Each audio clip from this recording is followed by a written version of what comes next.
Changing security settings on your Wix site is essential for protecting your content and ensuring a safe experience for your visitors. Follow these simple steps to adjust your security settings. Step 1. Log into your Wix account. Access your Wix account by visiting the Wix website and entering your login credentials. Once logged in, navigate to your site dashboard. Step 2. Go to Site Settings. In the dashboard, locate the Settings option in the left-hand menu.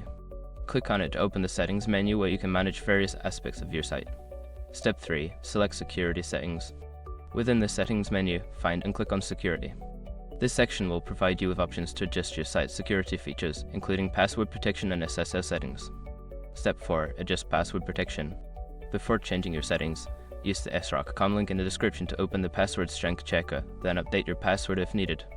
Step 5. Enable SSL certificate. To enhance your site security, ensure that your SSL certificate is enabled. This will encrypt data transmitted between your site and its visitors.